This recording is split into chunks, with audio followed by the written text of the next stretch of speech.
son Saint-Coran. Oui, le titre est ronflant.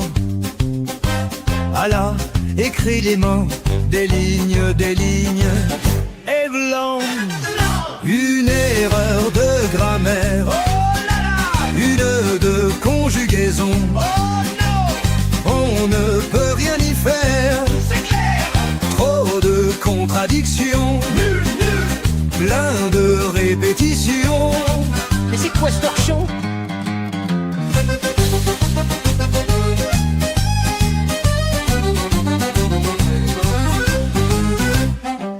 Allah, ton Coran, est-ce la faute à Othman? Mais c'est le pire des romans, c'est écrit par un âne. On lit, et blanc. Une erreur de grammaire, une de conjugaison. On ne peut rien y faire, même pas de ponctuation, d'horribles permutations. Mais c'est quoi ce torchon?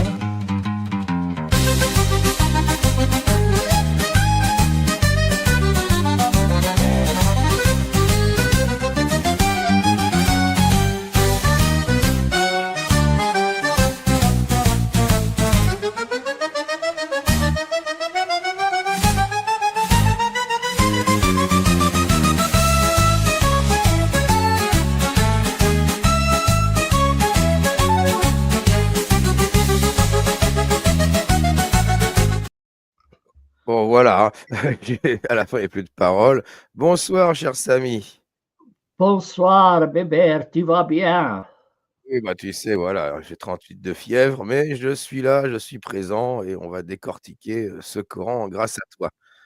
Ah bah, merci. Ah, Oui, et puis je salue tous ceux qui sont sur le chat et s'ils veulent intervenir après la présentation.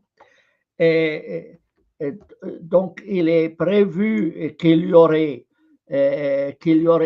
environ 11 ou 12 émissions sur les erreurs linguistiques du Coran. Et on commence aujourd'hui par parler des objections et classifications des erreurs. Pourquoi j'ai commencé à intégrer dans mon édition arabe les erreurs linguistiques du Coran? J'avais en fait remarqué qu'il y avait des problèmes linguistiques quand j'ai traduisais le Coran. Je vais vous en parler après de quels problèmes s'agit-il. Et après, dans l'arabe, je me suis dit, il faudrait peut-être signaler toutes les anomalies dans les textes arabes. Toutes les anomalies du point de vue linguistique. Il y avait déjà quelques petits bouts, quelques petits articles, quelques petits paragraphes sur les erreurs linguistiques. Nöldeke avait aussi écrit un article sur le style du Coran. En allemand, ça a été traduit en français. Alors, j'ai commencé par mettre dans mon édition arabe du Coran, dans les notes, toutes les anomalies que je trouvais. Et peut-être qu'il faut que j'explique au lecteur de quoi s'agit-il. Alors, je me suis fixé comme tâche de systématiser ou de faire de façon, disons, plus ou moins cohérente et de classifier les erreurs ou les catégories d'erreurs dans le Coran. Alors, ça, je l'ai mis dans mon introduction de mon édition arabe du Coran. Est-ce que tu peux le partager, cher Bébert? Voilà, Voilà, c'est ça. ça c'est l'édition arabe du Coran sur lequel je travaille. Donc, et, et cette édition, bon, elle est très longue, de 1829 pages.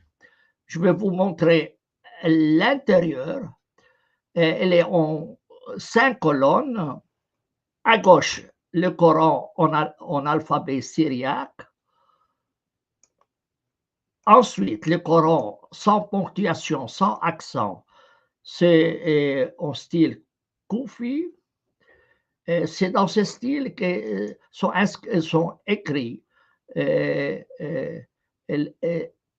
nombreux manuscrits du Coran, probablement la majorité des anciens manuscrits. Ensuite, ici, vous avez le Coran dans le style ou la manière d'écrire, la diction de Othman, mais auquel j'ai ajouté les virgules, les points-virgules et d'autres signalements ici, comme vous voyez ici, des parenthèses, aussi des abréviations, etc. Et ensuite, ici, vous avez l'arabe standard, qui diffère quand même, qui diffère de l'arabe coranique sur pas mal de points. Et à droite, tout à droite, vous avez les chiffres. En premier lieu, c'est indiqué si le verset est mécois ou médinois. Alors, M, ça veut dire qu'il est mécois. Ensuite, le Coran par ordre chronologique. Ensuite, le Coran par ordre normal. Et le chiffre du verset. Et il y a les annotations. Les annotations sont très riches, particulièrement riches.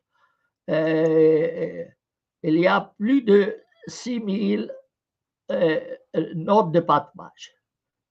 Et dans ces, vous voyez, ça c'est un peu bloqué parce que le texte est énorme. Énorme. Il va quand même fonctionner. Attendez, il faut un peu de patience. Alors, comme je vous ai dit, moi, je me suis dit, probablement, il faudrait, vous voyez, si tu peux supprimer le partage, mon cher Bébert, voilà, Voilà. il faudrait aussi que j'explique aux lecteurs francophones qu'est-ce que c'est les erreurs linguistiques. Je commençais par faire un petit résumé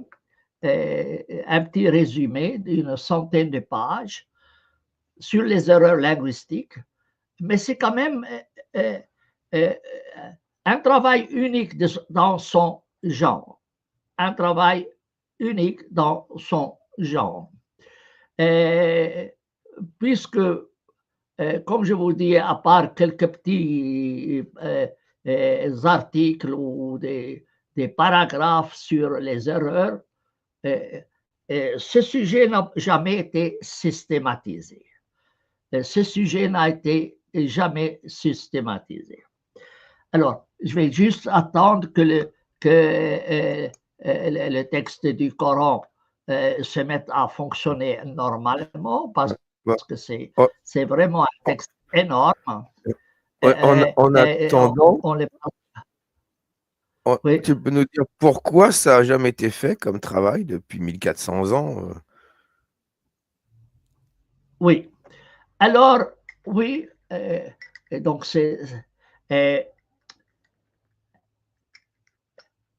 on trouve dans les anciens, dans les exégèses, surtout les anciennes, les longues exégèses, des indications sur des problèmes linguistiques. Et même dans les études de la langue arabe, il y a des indications qui sont enseignées d'ailleurs dans le Coran sur des problèmes stylistiques dans le Coran. On va en parler, mais ça n'a jamais été collectionné en un seul document. Ça n'a jamais été collectionné en un seul document. Et ça, c'est le travail que j'ai fait dans mon édition arabe du Coran. Vous voyez, j'ai un problème de téléchargement. J'ai Oui. un problème de téléchargement, mais ça va se faire, ça va se faire. Mais on va se débarrasser du texte arabe maintenant. On va, à peine il commence à marcher, on va s'en débarrasser. Ici, attendre que les programmes répondent, j'ai dit, parce qu'on ne peut pas faire. Alors, je me suis dit, voilà, ça commence à fonctionner, et là, je vais, oui, alors, Je l'affiche. enregistrer, ne pas enregistrer ça, voilà. Ce qui m'intéresse, c'est de, oui, tu peux maintenant faire cela. Alors, j'ai écrit un petit ouvrage en arabe et en français intitulé Introduction aux erreurs linguistiques dans le Coran. Ça, c'est en français. Et là, vous l'avez, ça c'est en français, et ici, c'est en arabe, mais avec introduction en français.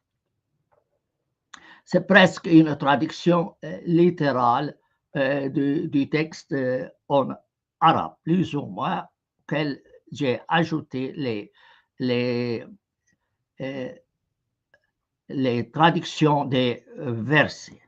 Alors, ce livre se trouve chez Amazon, soit dans la version arabe, soit dans la version française. Mais il est aussi, en fait, il est disponible aussi gratuitement sur le site d'Academia. Il est disponible sur le site d'Academia. Et donc, voilà le titre, Introduction aux erreurs linguistiques dans le Coran. Nous allons passer en revue quelques passages, quelques problèmes. Probablement, tu peux supprimer le partage, sauf lorsque je te l'ai dit. Alors, j'ai donc ça c'est la version française, c'est des 165 pages. La version française est de 165 pages. Alors, je commençais en fait l'introduction par signaler une fameuse parole d'Abu Hanifa, le grand imam, qui dit: notre connaissance, cette connaissance à nous, est une opinion. Et c'est ce que nous avons pu faire de mieux. Celui qui nous amène une opinion meilleure, nous l'acceptons de lui. Donc, je ne prétends pas que je suis infaillible, mais j'ai fait ce que j'ai pu faire de mieux. Et s'il y a des gens qui ont des remarques sur ce travail, ils n'ont qu'à me l'écrire et j'en tiendrai certainement compte.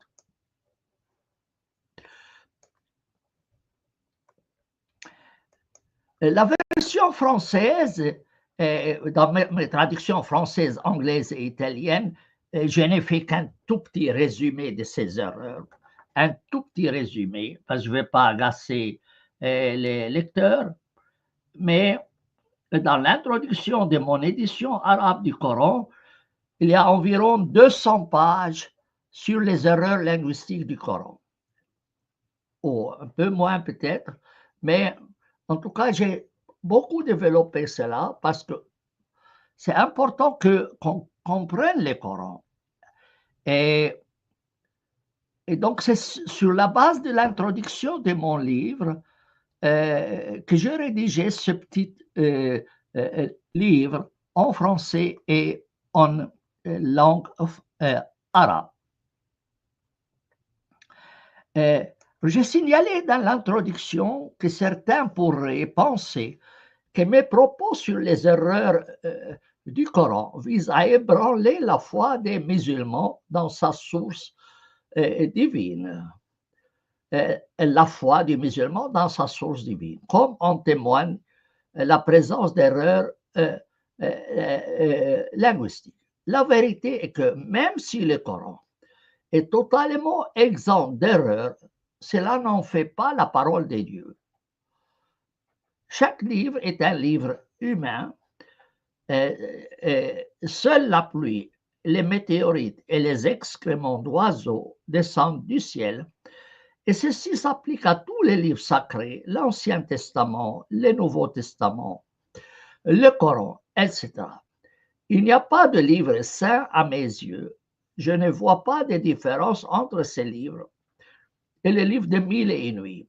Tous les livres dits sacrés sont œuvres humaines, forcément attribuées à Dieu.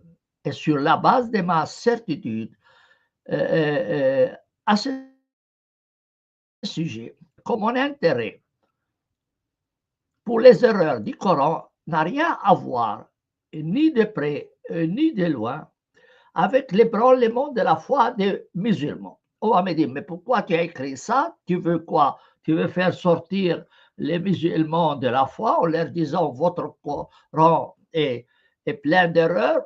Ça, ce n'est pas vraiment mon problème. Alors, quelle est la raison de mon intérêt pour les erreurs linguistiques du Coran? La réponse est simple. En tant que traducteur du Coran en 3 langues, français, anglais et italien, je suis d'ailleurs le seul à avoir traduit le Coran en 3 langues, je suis tombé sur les erreurs linguistiques du Coran et j'ai dû trouver un moyen de traduire un texte plein d'erreurs pour ceux qui ne comprennent pas l'arabe. Ma seule préoccupation est le texte coranique en tant que discours adressé aux lecteurs de mes traductions. D'un autre côté, j'ai fait une édition arabe critique du Coran selon les règles d'édition des textes approuvés au niveau international. Quand vous publiez un ancien ouvrage, il y a des règles à suivre. Donc, j'ai dû clarifier les problèmes linguistiques liés au texte coranique et en donner la signification. Alors, si vous publiez un ancien manuscrit d'Aristote ou de Platon ou je ne sais pas qui, et vous faites une édition critique, et s'il y a des problèmes linguistiques, vous devez les signaler dans les annotations. Donc, c'était ça, puisque j'ai dit le Coran en arabe, il fallait faire ce travail critique. J'ai également voulu répondre à ceux qui prétendent que le Coran est un livre de sublime éloquence, exempt d'erreur du moment qu'il est révélé par Dieu. Et Dieu est infaillible, selon la croyance musulmane. Une telle prétention est une insulte au bon sens, à mes yeux. Donc, je ne vais pas ébranler la foi des musulmans, mais je lui signale, c'est que quand tu me dis que le Coran est un livre sublime et qu'il n'y a aucune erreur linguistique, eh bien, ceci n'est pas correct. Ceci n'est pas correct. J'ai signalé aussi que le Coran appartient à tous les musulmans, à tous, y compris les musulmans, et les musulmans les distribuent à tous. J'étais en Allemagne il y a quelques mois. Dans les trains, il y avait un Afghan qui distribuer le Coran gratuitement aux passagers. Texte en traduction allemande. Gratuitement. Donc, s'ils nous donnent le Coran, c'est pour qu'on le lise et pas pour le répéter comme des perroquets. Il y a ceux qui demandent pourquoi je m'occupe de la traduction du Coran et l'enseigne dans mes cours sur les principes fondamentaux de la charia, matière sur laquelle j'ai publié un grand volume en français, en anglais et en italien, même si je ne suis pas musulman. Pourquoi je m'occupe de l'islam? Pourquoi je m'occupe du Coran? La réponse est simple. Le Coran fait partie du patrimoine humain et arabe et ne se limite pas aux musulmans. Le Coran le dit lui-même. Un verset dit ô humains, je suis l'envoyé de Dieu à vous tous. Donc, si le Coran lui-même, il dit qu'il est pour tous, les musulmans ne peuvent pas dire ah, touche pas à notre Coran. Non, messieurs, le Coran ne t'appartient pas. Le Coran ne t'appartient pas. Lui-même, il dit que c'est un message pour tous. Alors, surtout si tu nous les distribues gratuitement, nous, on a le droit de les lire convenablement. Alors, je vais vous lire le verset en arabe. قل يا أيها الناس إني رسول الله إليكم جميعا. Traduction dit ô humains, je suis l'envoyé de Dieu à vous tous. Un autre verset dit, nous n'allons pas lire toujours l'arabe pour ne pas vous ennuyer. Notre verset dit, nous ne t'avons envoyé que pour tous les humains, en annonciateur et avertisseur. Un troisième verset dit, ceci est une communication aux humains, pas aux musulmans, mais aux humains, afin qu'ils en soient avertis. Et un autre verset, nous ne t'avons envoyé que comme miséricorde pour les mondes, au pluriel. Un autre verset aux humains, une preuve vous est venue de la part de votre Seigneur, et nous avons fait descendre à vous une lumière manifeste. Il s'adresse aux humains, à tous les humains. Et en dernier lieu, ô humains, je ne suis pour vous qu'un avertisseur manifeste. Donc, quand les musulmans attrapent une crise parce que tu lis le Coran différemment d'eux, il faut leur dire, mais écoute, le Coran ne t'appartient pas, il appartient à tous. Toi, tu as le droit de le lire à ta manière, mais tu n'as pas le droit d'empêcher les autres de le lire et de le comprendre autrement que toi. Et il faut ajouter à cela que 80% du contenu du Coran provient des sources juives et chrétiennes. Par conséquent, les juifs et les chrétiens ont le droit de le lire, de l'étudier et de l'enseigner en tant que partie de leur héritage. Donc, ce livre, en fait, comme je dis, 80% de son contenu provient des sources juives et chrétiennes. Les musulmans n'ont pas le droit d'imposer aux non-musulmans leur vision du Coran. De plus, sans comprendre le Coran et les enseignements de l'islam, il n'est pas possible d'ouvrir la porte au dialogue entre musulmans et non-musulmans, ni de comprendre le comportement des musulmans et leur position sur diverses questions. Donc les musulmans disent, discutons. Bon, alors si vous voulez discuter, je discute de quoi? Du Coran, forcément, c'est la source première. Donc, si je vais discuter du Coran, je suis obligé de l'étudier. suis obligé de l'étudier pour ne pas laisser seulement la parole seulement aux musulmans. Et je répète que les musulmans distribuent gratuitement le Coran aux non-musulmans sur les places publiques, dans les foires du livre en Occident, dans d'autres pays, et s'efforcent de prêcher l'islam aux non-musulmans. Ils n'ont donc pas le droit de blâmer les non-musulmans s'ils essayent de comprendre le Coran et de discuter son contenu. Sauf si les musulmans veulent que les non-musulmans lisent le Coran comme des perroquets. Et dans l'introduction, j'ai émis un avertissement. J'ai émis un avertissement. Les sujets de ce livre soulèvent de nombreuses sensibilités parmi ceux qui croient que le Coran est la parole de Dieu. Par conséquent, il est utile de rappeler ce que Taha Hussein, c'est un fameux auteur et professeur universitaire égyptien aveugle, décédé, a écrit dans son célèbre livre, La poésie pré-islamique, alertant ses lecteurs.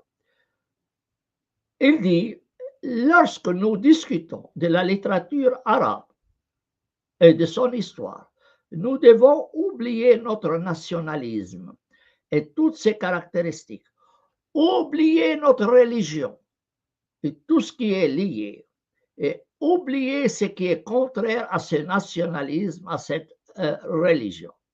Il ne faut adhérer à rien et ni se soumettre à autre chose que les méthodes de recherche scientifique correctes. Je demande donc à ceux qui ne peuvent se libérer de l'ancien et se débarrasser des chaînes des émotions et des passions lorsqu'ils lisent la science ou écrivent à son sujet, de ne pas lire ce chapitre.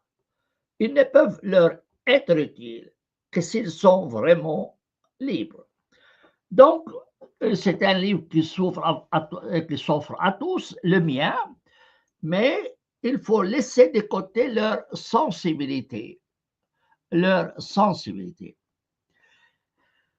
C'était en fait dans l'introduction d'un livre qu'il a écrit sur la poésie pré-islamique et qui lui a valu un jugement. Heureusement, le procureur était intelligent et il a refusé de condamner Taha. Mais Taha a dû quand même rééditer le Coran en modifiant certains passages critiques. Donc, cet avertissement s'applique à tous les domaines, pas seulement au domaine de la littérature arabe. Et ce livre s'adresse à tout le monde sans aucune discrimination. Ceux qui ne tolèrent pas les opinions contraires aux leurs, je leur demande de les laisser de côté. Et les voilà donc avertis.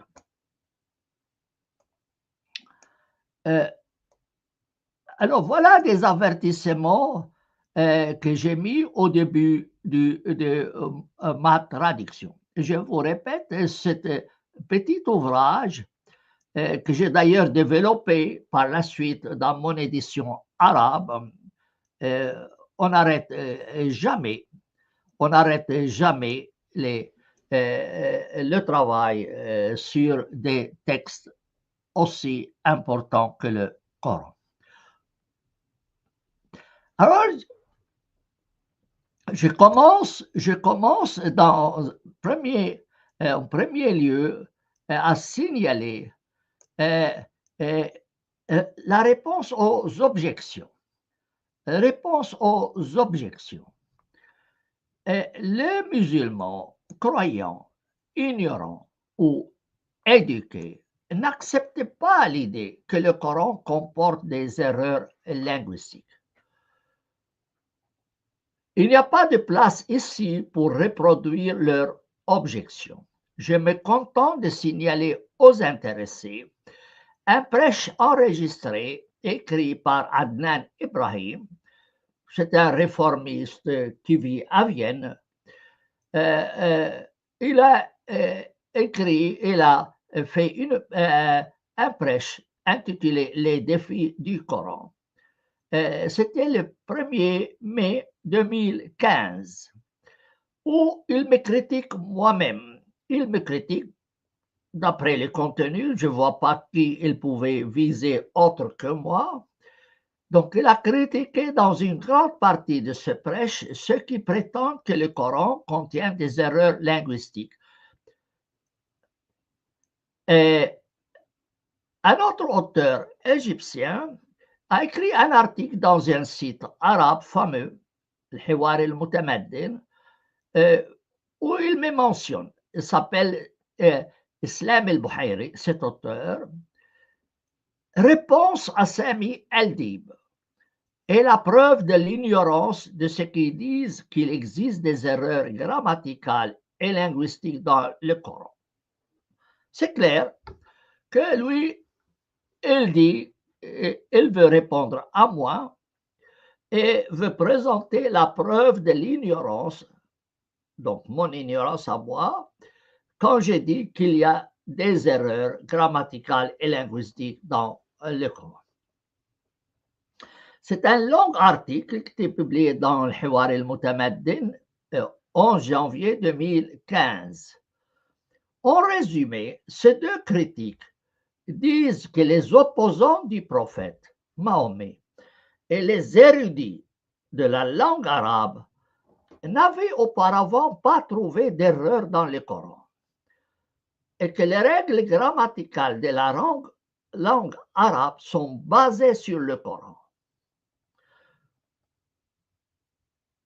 Donc, ils disent comment tu peux critiquer le Coran alors que le Coran, la grammaire arabe est basée sur le Coran. Et comment toi tu viens maintenant à dire qu'il y a des erreurs alors que les érudits arabes qui ont étudié le Coran ne font pas mention de ces erreurs? Alors, que répondre à ces objections? 1. Le Coran n'a été achevé qu'à la mort de Mahomet et n'a été recueilli qu'après sa mort. Ce n'était pas un livre en circulation à son époque. Il ne faisait pas l'objet d'études comme sont étudiés les textes à notre époque. Par ailleurs, on ne sait pas si tout ce que les anciens ont dit à propos du Coran a été préservé pour savoir s'il a été critiqué ou non. Par exemple, les livres d'Ibn al-Rawandi ou du philosophe Abu Bakr al-Razi contestant le Coran ont disparu et on ne les connaît qu'à travers des bribes rapportées par leurs adversaires. Donc, première chose, donc, au début du temps du vivant de Mahomet, il ne faisait pas l'objet d'études fouillées. Et puis, d'autre part, on ne sait pas qu'est-ce que ça a été écrit à propos du Coran. Il y a des ouvrages d'Ibn Rawandi ou Abu Bakr al-Razi qui ont carrément disparu de la circulation. On connaît leurs titres, mais on connaît quelques bribes, mais leurs livres ont disparu. Ça, c'est le premier point. Deuxième point, c'est que les prédécesseurs ont dit ou peuvent avoir dit ne m'oblige pas. Le Coran indique à cet effet, voilà une nation qui est passée. À elle, ce qu'elle a réalisé. Et à vous, ce que vous avez réalisé. Vous ne serez pas questionné sur ce qu'ils faisaient. Donc, c'est un verset qui se répète 2 fois dans le Coran. Il dit, ce qu'ils ont fait, c'est leur affaire. Nous, on ne répond pas de ce qu'ils ont fait. il dit, vous ne serez pas questionné, c'est ce qu'il faisait. Bien. J'expose les erreurs linguistiques et ceux qui ne partagent pas mon opinion n'ont qu'à la réfuter, cette opinion, par des arguments et des preuves, et non en me renvoyant aux anciens et à ce qui leur a été attribué à tort ou à raison. J'ai envoyé mon édition arabe du Coran et mon livre Les erreurs linguistiques dans le Coran à plus de 100 professeurs universitaires et institutions islamiques. Ces deux livres sont disponibles gratuitement sur mon site, en plus de mes cassettes sur le sujet. À ce jour, je n'ai reçu aucune réaction les concernant, excepté une lettre qui était pleine d'insultes à mon égard d'un professeur de la Jordanie. Voilà. Troisième réponse, les objections n'ont pas compris ce que j'entends par erreur linguistique. Et ils ont peut-être pensé, ils ont peut-être pensé que je voulais dire des erreurs grammaticales, alors que les erreurs grammaticales ne sont que l'une des 11 catégories que je présente dans ce livre. Donc, moi, j'utilise le terme erreur linguistique et pas erreur grammaticale. Erreur linguistique, ça veut dire le discours du Coran comporte un problème de langue. Pour cela, je le qualifie d'erreur linguistique. Et j'ai classifié ces erreurs en 11 catégories. Une partie de ces catégories, ou petite partie de ces catégories, concerne la grammaire et le reste ne concerne pas la grammaire. Les auteurs de grammaire ne font que mettre par écrit. Donc ça c'est pas mieux. Dernière observation, la langue arabe existait avant le Coran et toute langue a ses règles de grammaire, même avant d'avoir été écrite. Les auteurs de grammaire ne font que mettre par écrit ces règles en se basant sur les sources orales et écrites. Ils n'inventent pas la grammaire. Mais en fait, les objections, la principale objection des musulmans est d'ordre dogmatique.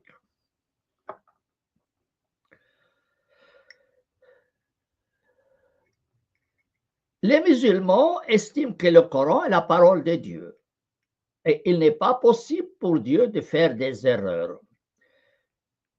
Il s'agit là de prémices irrationnelles qui conduisent à des conclusions irrationnelles puisque tout livre est humain et tout ce qui est humain est susceptible d'erreur.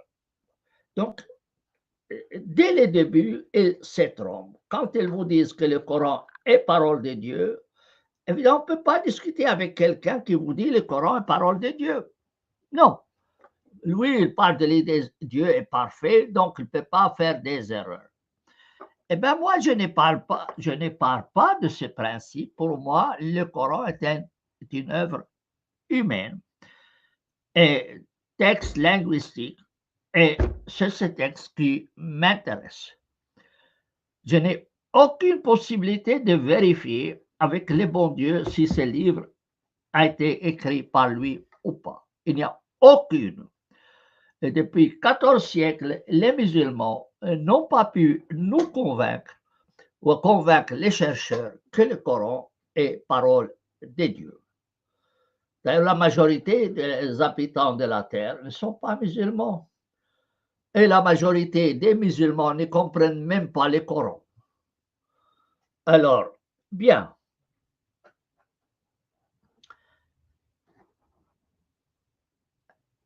L'affirmation que le Coran est la parole de Dieu, aussi fausse soit-elle, est un postulat qu'aucun musulman ne saurait mettre en doute, car cela abolirait l'origine divine du Coran et saperait l'ensemble de l'islam et des sociétés fondées sur des bases religieuses.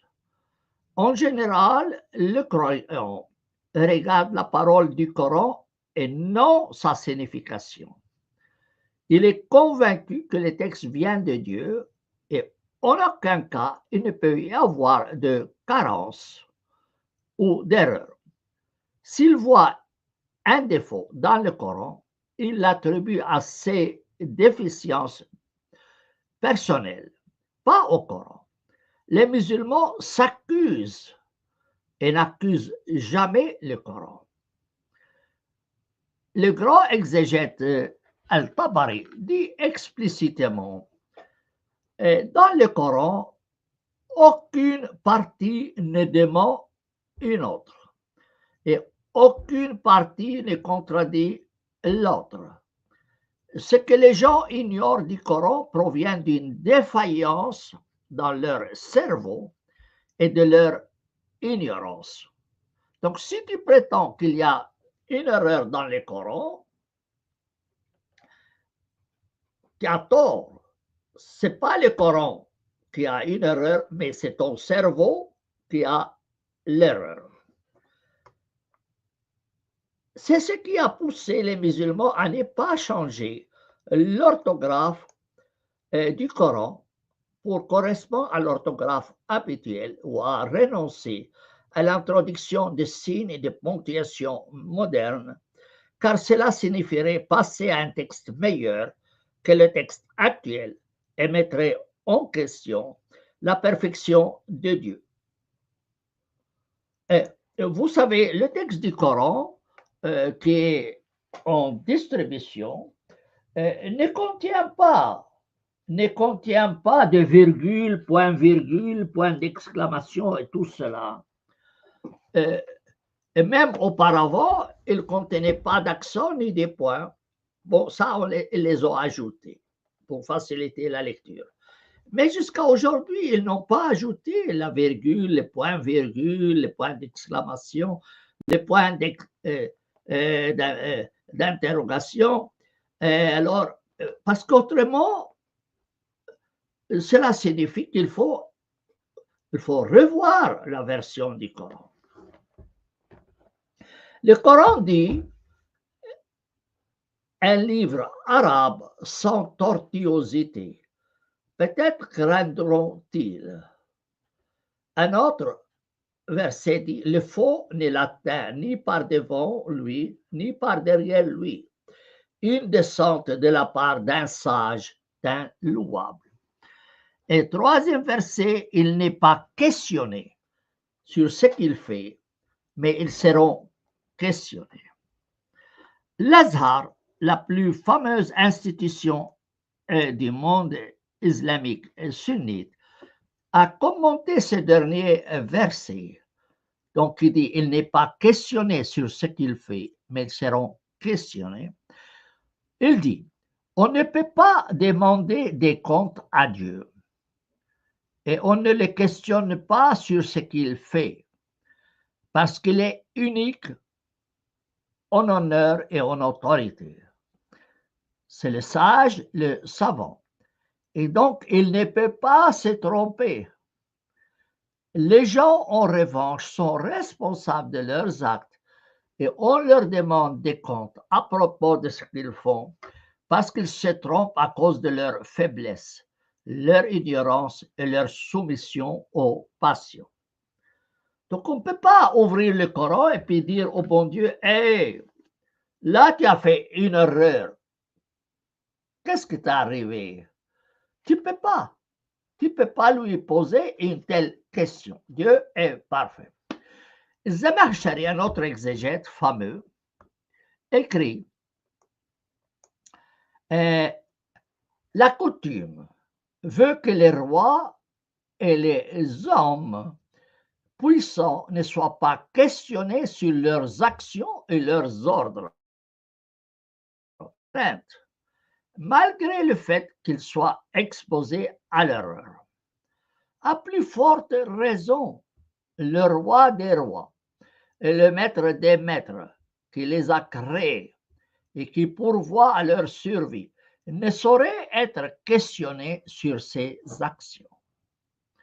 Vu qu'il est évident, pour la raison, que tout ce qu'il fait est fait par sagesse, et il n'est nullement possible qu'il puisse se tromper ou commettre des fautes. Donc c'est clair. Donc vous ne pouvez pas demander au bon Dieu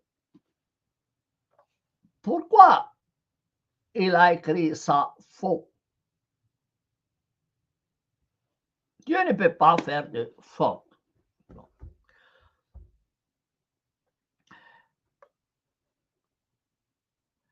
En plus de ce qui précède, les musulmans n'osent pas admettre qu'il y a une erreur dans le Coran, car cela équivaut à nier sa source divine et l'expose au risque d'être considéré comme un apostat aux yeux de la loi islamique.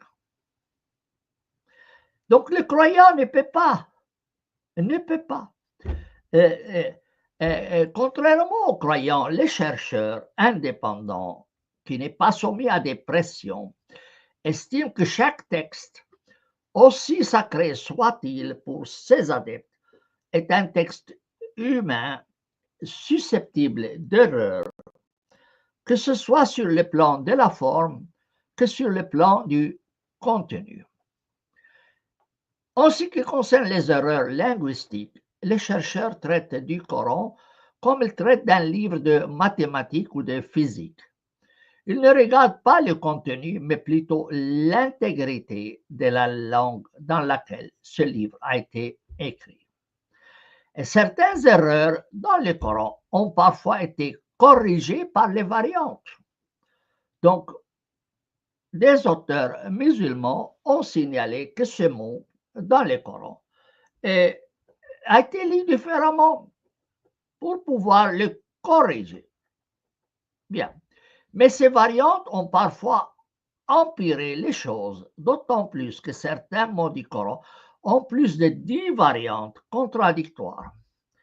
Il y a ceux qui croient que les variantes font partie de la révélation, partant du récit de Mahomet selon lequel le Coran a été révélé en 7 lettres. Mais ce n'est qu'un stratagème pour ne pas reconnaître explicitement qu'il y a des erreurs dans le Coran. Les copies du Coran qui sont entre les mains des musulmans et dans les mosquées ne contiennent pas ces variantes, mais plutôt un seul texte. Si quelqu'un corrigeait le Coran sur la base de ces variantes, les pays arabes et islamiques ne permettraient pas sa publication et considéreraient cela comme une falsification du Coran et son éditeur serait puni. Passons maintenant à la classification des erreurs et la méthode pour les découvrir. Et comment classifier ces erreurs? Les erreurs peuvent être classées en plusieurs types. Erreurs éthiques, erreurs scientifiques, comme les erreurs médicales, erreurs historiques, erreurs géographiques, erreurs de calcul et erreurs linguistiques. Dans mon édition arabe du Coran et dans ce livre que j'ai écrit, je me limite à ce dernier type d'erreurs, ça veut dire les erreurs linguistiques. Je comprends le terme arabe lugha dans son sens grec logos dont il dérive, et ce dernier terme désigne tant les mots que le discours. Quand je parle d'erreurs linguistiques dans le Coran, je ne me limite pas aux règles de grammaire, mais j'aborde tout ce qui concerne la formulation du discours. Sur la base de cela, j'ai classifié les erreurs en 11 catégories. 11 catégories. Et Bébert, tu es avec nous? Bébert, tu es avec Oui, nous? tu veux que Oui, j'affiche? s'il te plaît. S'il te plaît. Alors, moi, Voilà. j'ai classifié les erreurs en 11 catégories. Première catégorie, par ordre d'importance. Alors, ambiguïté. Mais c'est une faute de langue, bien sûr. Si M. Macron fait un discours que personne ne comprend, vous dites, écoute, faut que tu apprennes ton français, mon petit Macron. C'est pas comme ça qu'on parle. Donc, l'ambiguïté, c'est la plus importante dans un discours. C'est première catégorie d'erreur. Deuxième, erreur d'orthographe. Troisièmement, les variantes. Le Coran n'est pas un texte uniforme. Il y a des variantes. Alors, quel est le vrai texte? Quatrièmement, utilisation des mots inappropriés. Cinquièmement, permutation défectueuse des éléments du discours. Sixièmement, erreur grammaticale. C'est ce qu'on appelle énalage. Septièmement, contradiction. Huitièmement, répétition, dispersion et redondance. Neuvièmement, dislocation des versets. 10, catégorie 10, c'est les lacunes. Et 11, absence de ponctuation.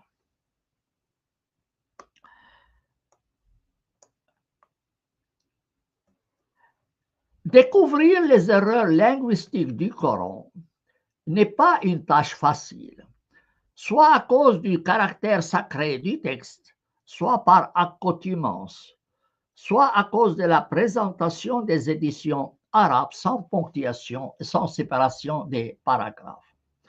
Alors, les textes, il est au kilomètre. La meilleure façon de les trouver est de comparer les exégèses et les traductions du Coran ou de les traduire soi-même. Et là, on va découvrir les problèmes linguistiques. Si les exégètes et les traducteurs diffèrent entre eux dans la compréhension du texte et dans sa traduction, c'est le signe que le texte pose un problème. Il y a une sagesse populaire qui dit en arabe, si les voleurs se querellent, les objets volés apparaissent. C'est ma méthode pour découvrir les erreurs du Coran en comparant un grand nombre de traductions du Coran en français, italien et anglais lors de ma traduction dans ces langues et un grand nombre d'exégèses notoires. Je fais référence à ces exégèses dans les notes. J'arrête ici. Tu peux supprimer maintenant les partages, Bébert. Donc, j'arrête cette première séance pour vous expliquer pourquoi je parle, quelles sont les objections, etc. Dans la prochaine séance, on va s'attaquer à la première catégorie d'erreur, c'est l'ambiguïté. En arabe, al-ibham. Vous allez voir, c'est un sujet très complexe, la question de l'ambiguïté du Coran. Je ne vais pas le commencer maintenant. Nous allons l'aborder jeudi prochain. Mais si vous êtes impatient, c'est facile. Vous allez sur vous écrivez, vous allez sur Google, vous écrivez introduction aux erreurs linguistiques dans le Coran et mon nom, Samuel dit Babou Sahliye, vous allez trouver cela et vous pouvez euh, télécharger cela. Et si vous voulez, vous pouvez aussi le commander chez Amazon si vous voulez. L'édition arabe est gratuite. Si vous lisez l'arabe, c'est encore mieux. Si vous lisez l'arabe, c'est encore mieux, c'est beaucoup plus développé. Mais ce sont des vidéos en français. Juste vous expliquer comment moi j'ai abordé ces questions. Évidemment, dans la traduction, j'ai montré la difficulté à traduire certains passages qui sont ambigus et il était nécessaire que j'aborde cette question dans l'introduction. Eh bien, Stéphane dit Amazon, je boycotte. Il n'y a pas besoin d'aller chez Amazon. Vous allez sur le site d'Academia.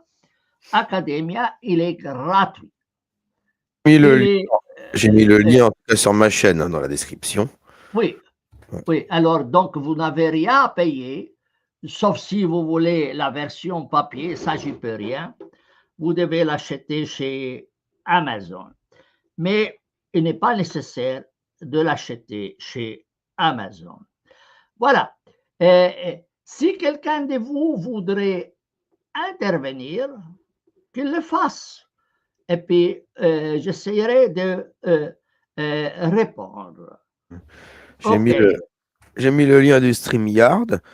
Oui. C'était un épisode d'introduction, surtout parce que, bah oui, et suspense, les amis, ce sera au prochain épisode. Vous verrez comme c'est bien fait à partir de la version française. Moi, j'ai parcouru ton livre en français, parce que je ne suis Oui. pas arabophone, je ne comprends pas l'arabe, je ne le lis pas.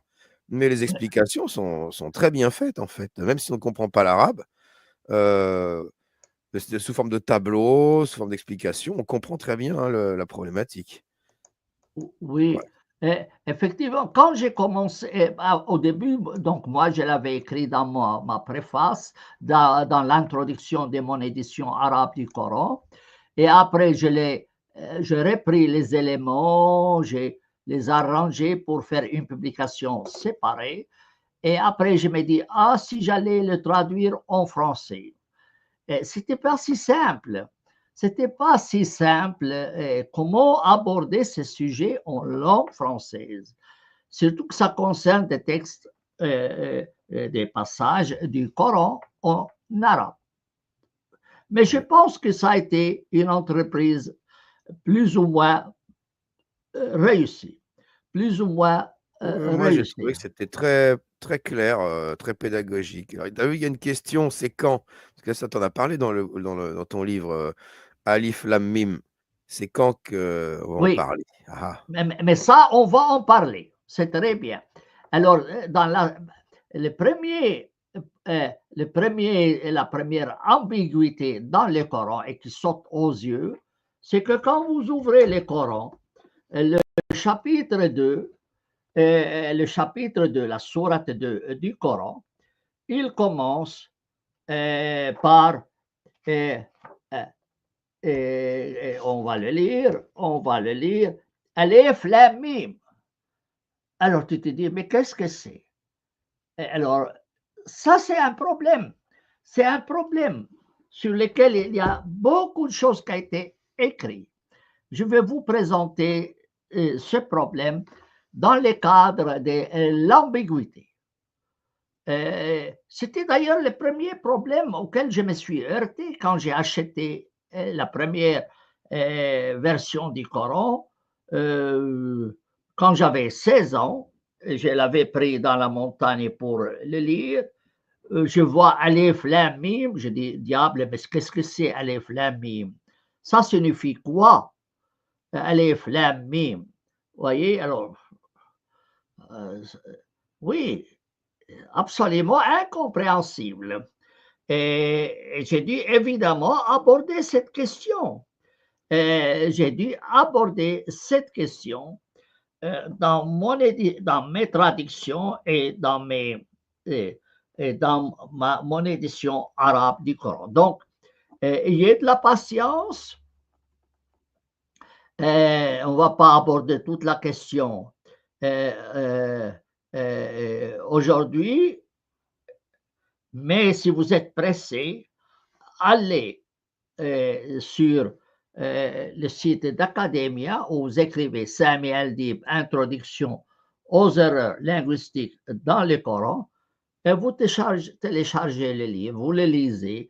Ça sera une bonne préparation pour la prochaine séance qui aura lieu jeudi prochain. Est-ce que toi, tu as des questions, Bébert, concernant cette première séance? Non, non, j'ai pas de questions. Voilà, j'espère qu'on était assez clair. Les gens, vous avez bien compris. On a fait une séance d'introduction. Tu as expliqué à l'avance quels seraient les arguments contre tes trouvailles, les erreurs linguistiques du Coran. C'est vrai que j'ai pensé à ça aussi. Et tu as répondu à l'avance, comme ça c'est fait. Allez, on va pouvoir se pencher à l'avenir vraiment sur les erreurs maintenant. Oui, justement. Alors, voilà. En tout cas, je remercie tout ce qui se trouve sur le chat. Je ne sais pas combien de chaînes va répertorier, va diffuser cette vidéo, mais sachez que si l'un ou l'autre voudrait la reprendre, il peut le faire sans aucun problème. Il n'y a pas droit d'auteur sur cette vidéo. Et en tout cas, je ne pense pas. Et on a, je crois, communiqué le lien pour d'autres chaînes qui voudraient le reprendre. Voilà. Voilà donc. Donc, on va faire cela de façon très systématique. Et c'est un peu long, c'est vrai. 12 vidéos sur les erreurs linguistiques, ça peut vous paraître long. Mais en réalité, c'est pas trop long. Il y a tellement de problèmes linguistiques dans le Coran et qui présentent énormément de difficultés à le comprendre et à le traduire. Voilà, j'espère quand même que vous avez retenu, vous, ceux qui suivent, que vous avez retenu quelque chose de cette introduction. Et je vous donne rendez-vous dimanche et jeudi prochain pour la première catégorie d'erreurs. Première catégorie d'erreurs qui parlera de l'ambiguïté et en arabe al-ibham. Al-ibham. Voilà. Alors, Bébert, qu'est-ce qu'on fait? Je crois qu'il n'y a personne qui veut. Oui, les gens n'ont pas monté. Puis tu as vu, moi je suis en état grippal, je suis un peu dans les vapes ce soir. J'ai de la fièvre et tout. Donc j'ai tenu le coup, j'ai tout écouté, je suis bien content. C'est toujours très intéressant. Et puis, écoute, comme ça, c'est court, ça fait une petite heure, c'est bien aussi. Parce que ce serait plus facile pour les gens de la lire. regarder une vidéo courte qui ne fasse pas 2 heures. Voilà. Oui, alors, il y a quelqu'un qui dit j'ai retenu que ton livre, même gratuit, personne n'en veut. Qui te dit? Comment tu le sais que personne n'en veut? Non, mais il fait des attaques personnelles depuis tout à Oui, l'heure. et puis même si personne n'en veut, c'est lui qui veut apprendre, tu ne peux pas l'empêcher d'apprendre. Si toi, tu veux rien apprendre, c'est ton droit. Mais si quelqu'un d'autre voudrait apprendre quelque chose, on n'a pas le droit de lui fermer. Parce qu'il est gratuit. Non, gratuit, il faut plutôt me remercier si je le mets gratuitement. Il faut plutôt me remercier. Moi, je ne suis pas un commerçant. Et je ne vais pas être un commerçant. Si je les mets sur Amazon, c'est parce que certains voudraient l'avoir en version papier. Mais si quelqu'un n'a pas les moyens de l'acheter et qu'il voudrait plutôt l'avoir en forme digitale, eh bien, le texte est disponible gratuitement. On a on a Oui, un intervenant, le lion de Lausanne, qui a ouvert sa caméra. Donc, je vais te faire monter. Hein. oui. Alors, bonsoir, lion de Lausanne. Bonsoir. Bonsoir. Le lion de Lausanne, bonsoir. Il a l'air d'un lion, c'est vrai. Il a l'air d'un lion. Avec un bonnet, je ne sais pas, c'est vraiment. Oh, c'est joli pour un lion. Voilà. Est-ce que vous Dis-moi, lion. m'entendez? Très bien. Ok, cool. Bah, déjà, je voulais vous remercier, Merci. monsieur, pour votre intervention. J'ai lu depuis le début. Très bien. Mais ce que je voulais vous demander, est-ce que vous êtes, enfin, vu que vous n'êtes pas trop d'accord avec les traductions un peu, ce que je voulais savoir, c'est sur certains versets de l'islam qui datent du 7e siècle, hein, le mariage des petites filles, ce genre de choses, est-ce que vous en avez pas parlé? Donc, Oui, alors, je vais vous répondre. Ces séances concernent les erreurs linguistiques. Il peut y avoir des erreurs morales, des erreurs géographiques, des erreurs historiques dans le Coran. Mais ce n'est pas mon domaine dans ces séances. Oui, j'en ai parlé dans d'autres ouvrages.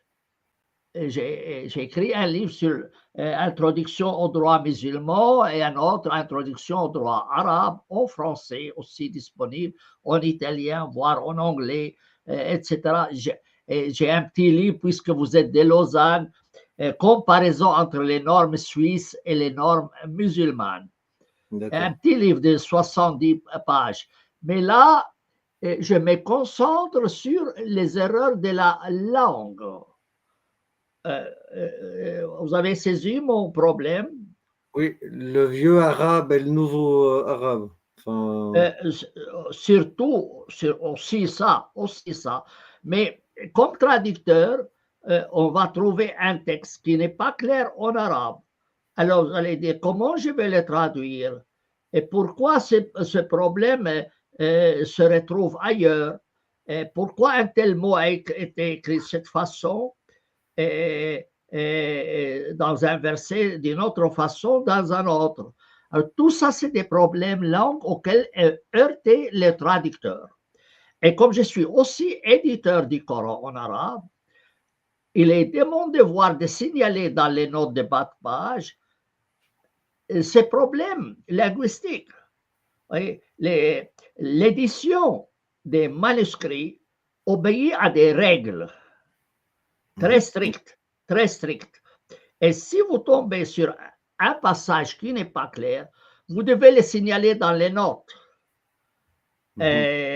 S'il y a par exemple une lacune dans le texte, parce que je ne sais pas quoi, l'humidité a détruit un passage ou autre, je ne sais pas quoi. Alors, tout ça, c'est problème linguistique. Et l'éditeur d'un manuscrit est tenu donc de signaler dans les notes ces erreurs. Et il va éditer les textes d'Aristote. Il ne va pas dire si c'est sa théorie sur le monde est valable ou pas. Ce n'est pas son domaine. Son domaine à lui, c'est de comment présenter un texte lisible pour le lecteur moderne et lui dire, voilà les problèmes que j'ai quand je vais le retraduire, voilà les problèmes auxquels je me heurte. Vous voyez, mais votre question est légitime. En fait, j'en ai une deuxième sur la première. Allez-y. Est-ce que les imams acceptent justement, ou enfin, est-ce que les autorités, je dis bien entre guillemets parce que je ne crois pas en Dieu, est-ce que les autorités de l'islam acceptent justement que vous changiez 2-3 trucs ou dire non, ça c'est pas comme ça, c'est pas juste? Enfin, je ne sais pas si vous comprenez ma question. Oui, non, absolument. J'ai bien saisi. J'ai bien saisi, puisque ça, c'est mon pain quotidien. C'est mon pain quotidien. Moi, je travaille je peux vous dire, minimum 10 heures par jour sur le Coran. Minimum. Hein? Et actuellement, je suis en train donc de revoir mes 3 traductions françaises, anglaises et italiennes, mais en même temps aussi l'édition arabe que je complète de temps en temps. Et moi, je donne mes... Quand je dis il y a un tel problème, j'indique, j'indique au lecteur pourquoi je considère là qu'il y a un problème. D'accord. Évidemment, moi, en tant que non-musulman et vivant en Occident, vous êtes de Lausanne vous-même? Oui, je suis suisse en tout cas. Oui, alors moi j'habite près de Lausanne. D'accord. Alors, j'ai toute indépendance dans mes écrits. Oui, tout à fait. Tout à fait, parce qu'on est libre. On est dans... Voilà. Mais si quelqu'un, dans les pays arabes, un professeur universitaire écrit dans un article qu'il a trouvé une seule erreur dans le Coran, linguistique, j'entends, cette nuit-là, elle ne va pas dormir dans le lit. Et parce que, comment vous pouvez accuser les bons dieux d'avoir fait des fautes? Oui, je comprends. Je comprends. Vous êtes apostat. C'est un crime. C'est un crime. Je suis un ancien évangéliste, en fait. Pardon? Je suis un ancien évangéliste, un chrétien. Alors, vous voyez. C'est différent. C'est pas la même chose. C'est plus. Oui.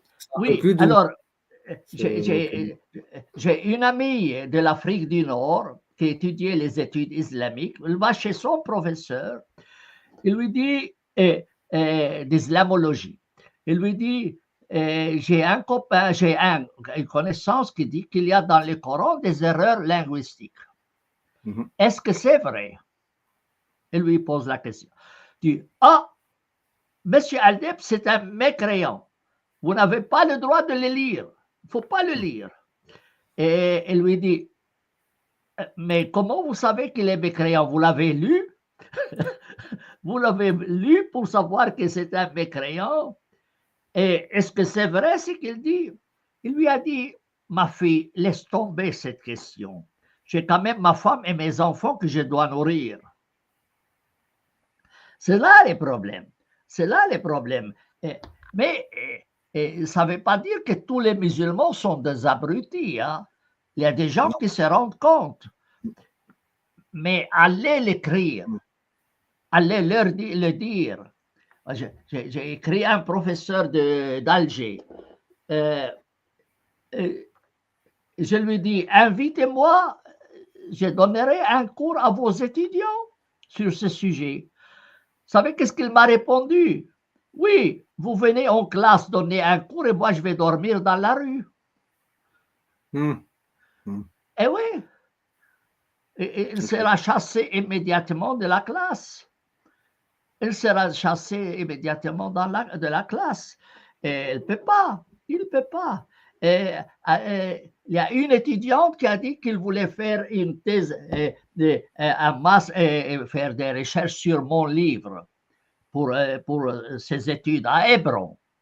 À Hébron. Elle a discuté avec moi, elle trouvait intéressant ma méthode, etc. Je lui dis, demande à l'université de m'inviter. Il me dit, je te conseille de ne pas venir. Parce que si tu viens, ce n'est pas certain que tu vas t'en sortir vivant. C'est ça les problèmes. C'est ça les problèmes. Vous voyez, oui. Donc justement, cette religion est un problème pour l'humanité en fait. Pour tout le monde. Même pour les bons dieux. Même pour les bons dieux, s'il y a un bon Dieu, ça doit lui poser des problèmes. Imaginez les bons dieux se rendent compte qu'il a commis des erreurs linguistiques.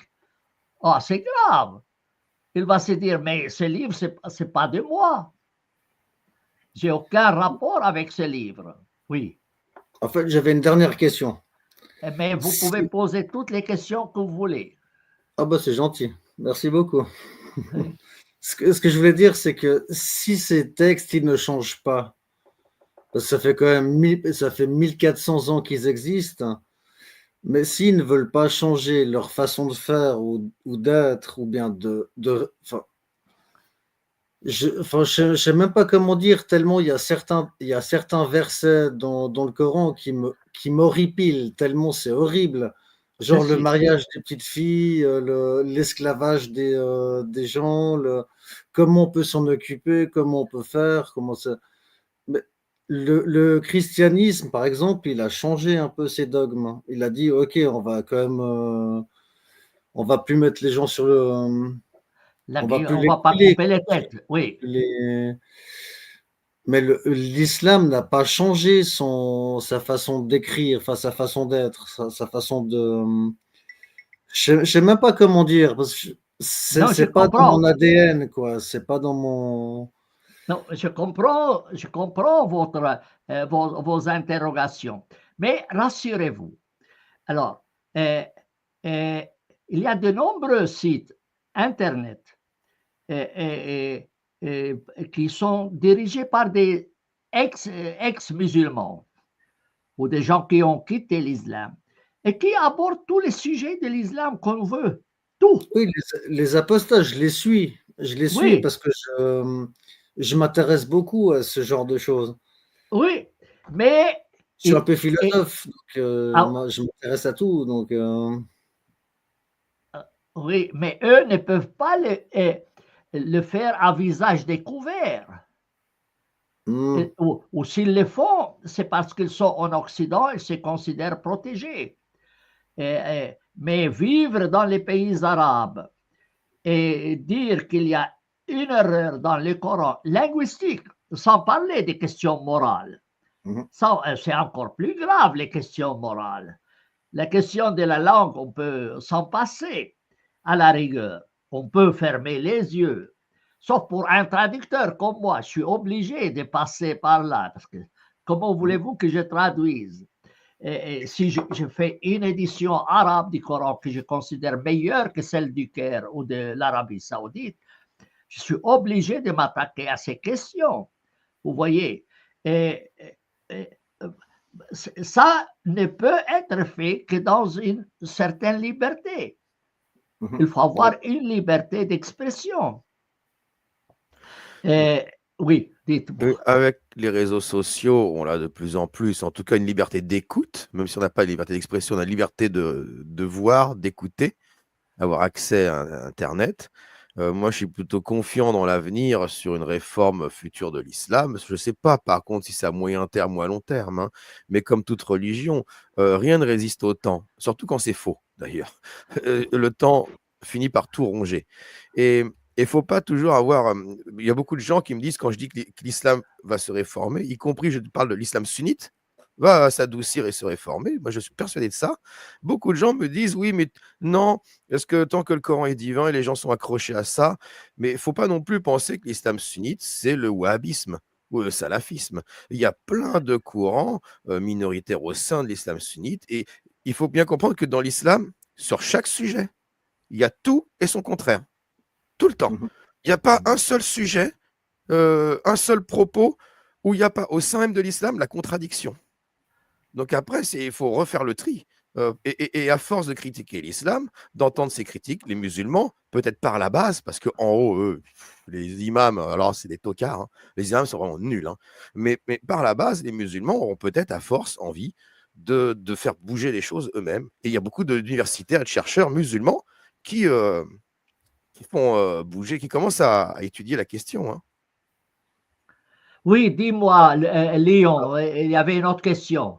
Alors, Faites. oui, ce que je voulais dire, c'est je voulais rejoindre un peu Bébert à tout ce qu'il disait. Mais en fait, s'il y en a un qui dit quelque chose, puis que l'autre il le contredit, puis qu'après l'autre il va encore contredire le premier pour contredire le deuxième ou le troisième, et etc., ça va jamais évoluer cette religion.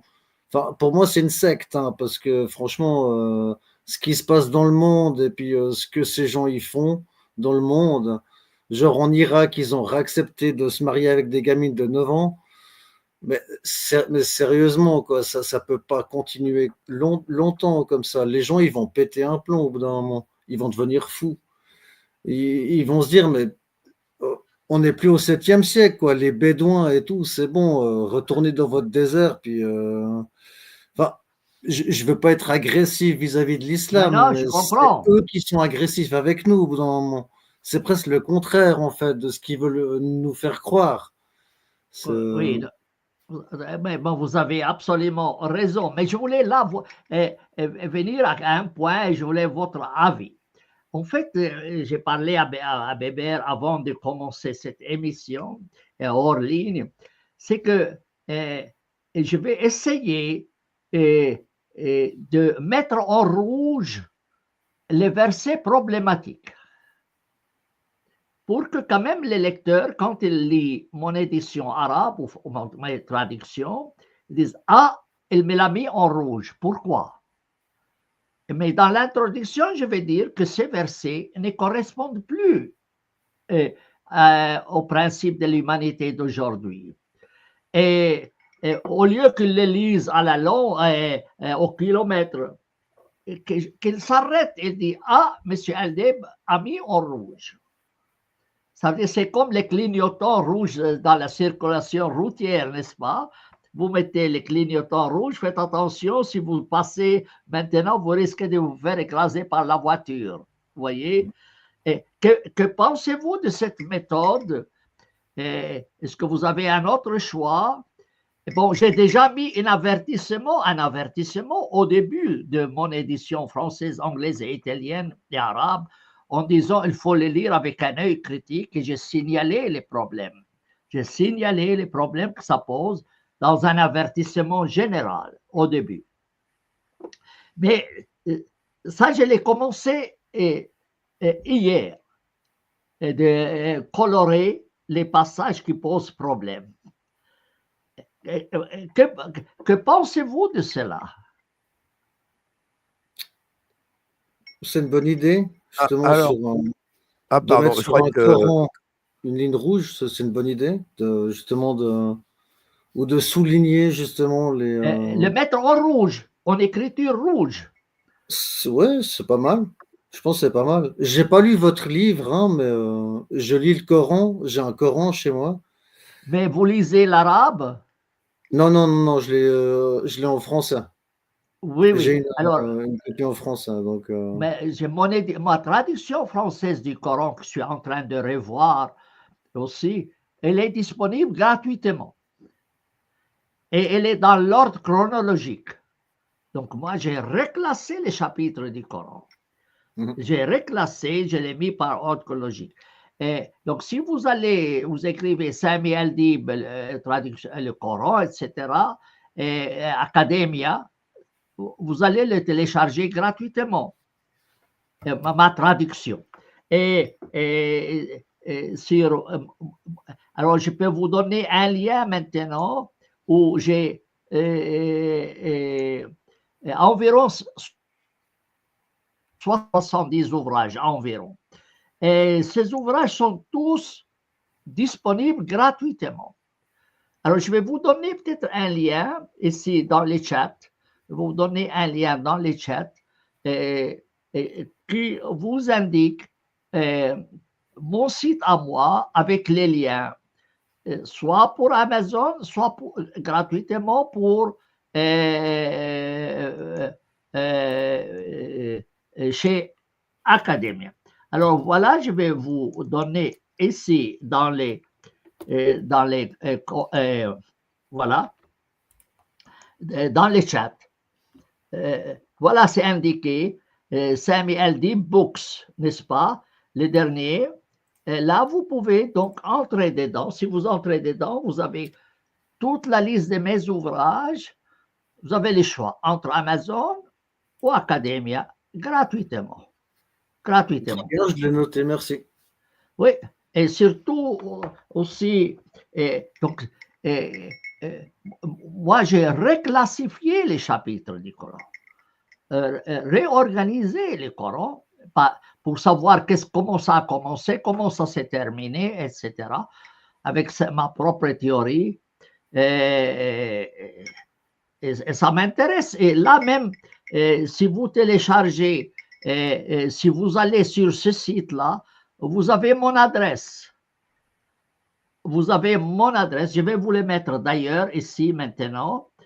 Si vous avez des questions à poser, vous pouvez le faire. Puisque vous êtes tout près de chez moi, vous pouvez. Alors, je vais vous donner ici mon numéro WhatsApp et mon J'ai pas email. WhatsApp. Moi, je fonctionne tout à l'ancienne. J'ai juste YouTube parce que j'ai un ordinateur portable. Mais j'ai un vieux téléphone portable qui ressemble à ça. Oui. C'est Ah tout ce oui, que oui, j'ai oui. comme téléphone portable, donc c'est un vieux. Mais vous avez un ordinateur, n'est-ce pas? Voilà, j'ai un ordinateur portable. Oui. Oui, alors, ordinateur portable, vous avez accès à l'email et vous avez l'accès à WhatsApp, je Ok, ouais. suppose. Et si vous avez besoin, je vous indique ici, donc, soit mon numéro WhatsApp, soit mon email, et contactez-moi. Ok. Ça s'adresse à tout le monde, donc c'est ouvert à tout le monde. Oui.